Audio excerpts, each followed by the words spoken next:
Yun, good morning mga kadot. At araw ng linggo ngayon, meron po tayong buhos. Ayan, ang bubuhosan natin ay yung boundary wall at ang ating roof slab. Ayan guys, at abangan nyo po ang mga aking ipakikitang video tungkol sa aming pagbubuhos na ito, ang action sa concreting. Ayan guys,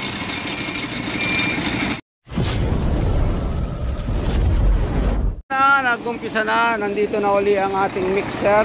Ayan, ang mixer natin at ito ang ating bubuhusan, ang slab na yan. At guys, kailangan natin i-umpisa na dahil may time limit tayo rito. Ayan, tuloy po tayo sa panonood. Ang ating mga tao nandun na sa taas, sa gabang ng mga mason, may vibrator tayo. Dito naman, tinubigan natin yan guys. Bago tayo mag-umpisa, may tubig lahat. Kailangan natin basahin yan ng basang-basa para maganda ang kapit ng konkrito sa bakal. Ayan guys, at tuloy na po tayo, mag-uumpisa na tayo. Yala, uy!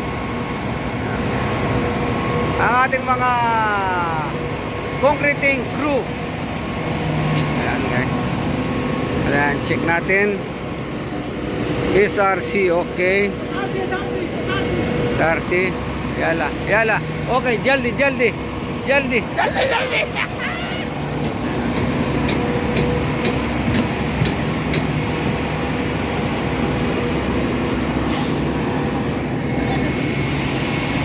Ayan. Paano magbuhos dahil meron tayong access mga kardot. At yan na. Oh, umpisa na ang buhos. At yung mga tao sa taas, ayan guys, oh, nagtingin. Ay siya na. Ayan sila. Oh. Oh.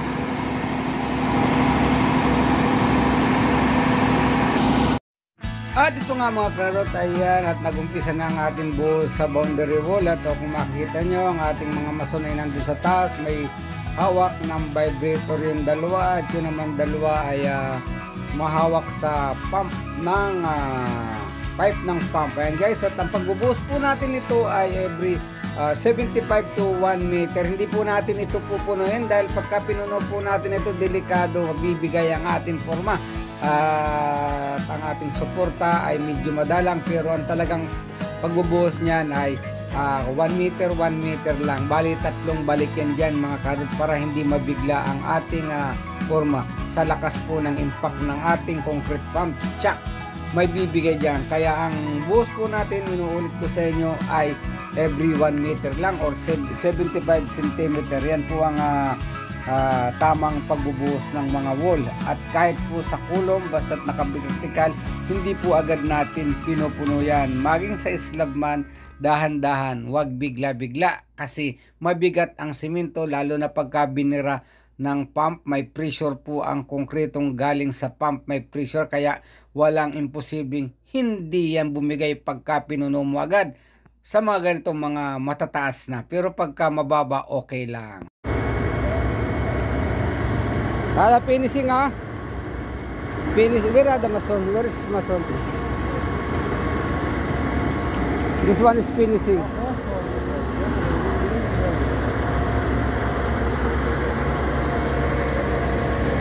Abdul Rab, Abdul Rab, ada finishing ha? हाँ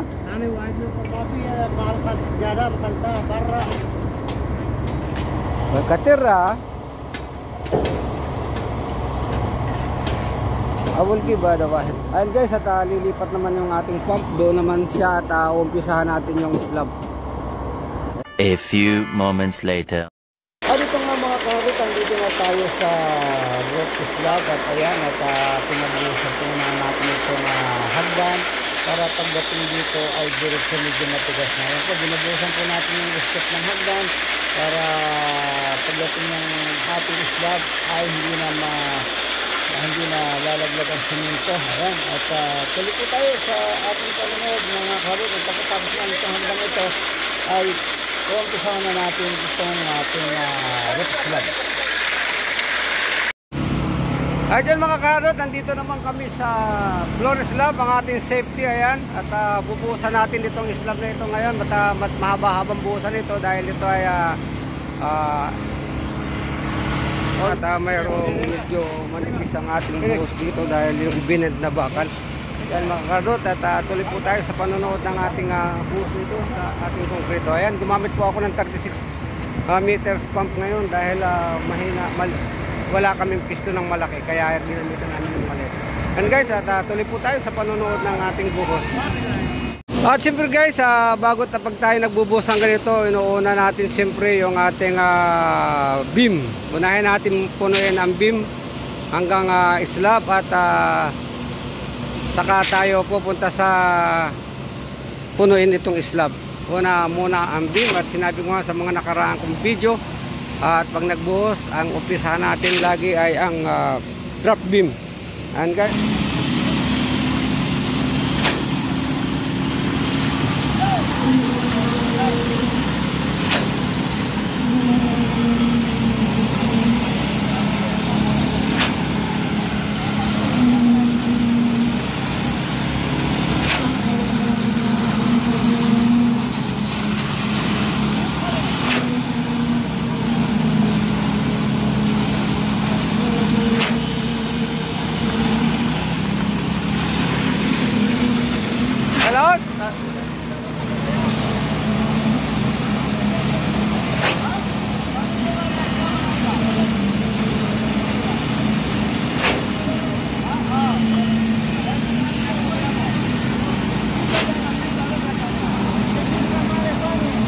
guys, at nagbubuo sila ng form sa para sa guide.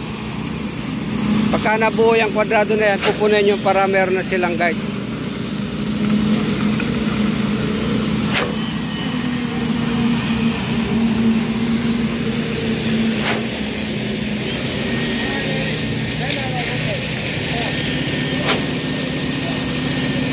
Gue na supada hadid kater hai. Check tayo Kuya, check.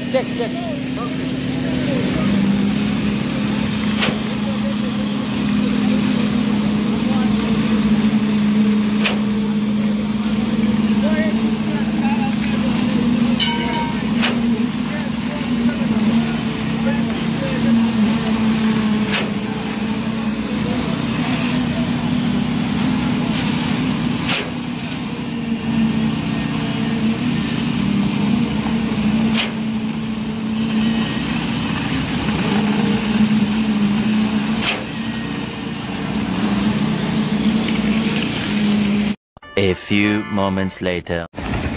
At yun mga karot, andito na ang buhos. Ayan, hindi ko na nakuhahan ng kanina kasi may ginawa ako. Ayan, ganyan na lang nabuhosan nila. Itong hagdan, nabuhosan ng hagdan. O, ayan. So pagdating dito, tuyo na. Wala nang problema. Ayan, nabuhosan na yan. Wrap lang yan. Okay? Dito na tayo ngayon. Meron tayong truck na, 4 na truck na nakaparada doon sa labas. Ayan.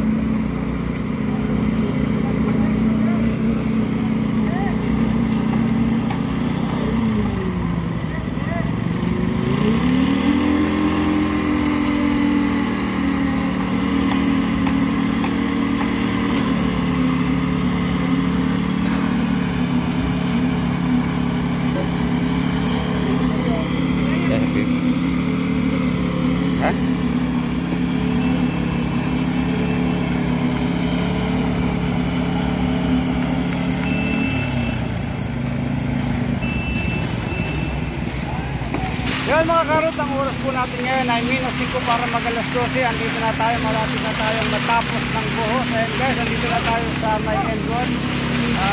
Meron pa tayong tapon truck na natitira. Ayan, tuloy pa rin ang kanilang pagbubuhos. At kung makikita nyo guys, ayan. Ayan. Inuuna natin yung beam. And then dyan, pupunin na natin yan.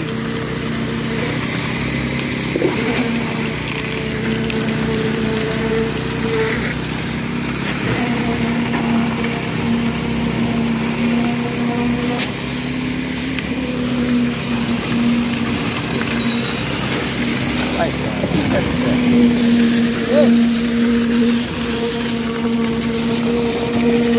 Barat.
At yun guys, ito na lamang ang ating natitira. Meron pa tayong 13.5 cubic at meron tayong ilalagay doon sa blending ang masusobrayan guys ang ating nabuhusan na. At ito na lang, bali pang 102 cubic na yan ay buhos dito sa slab mula rito hanggang doon. Ayan, at nag-helicopter na sila yun. Inumpisahan ng mag-helicopter ang ating slab.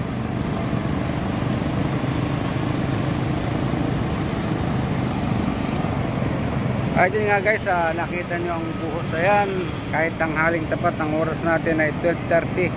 Wala pang tanghalian yan. Pero tuloy natin ang pagbubuhos dahil hindi pwedeng matigil ito. Lalong lalo na slab. Continuous dapat ito at hindi ka magkaroon ng dugsungan sa gitna. Laging mayroon tayong construction joints, mga kahabas yun. Tuloy lang po tayo sa pununod. Ayan.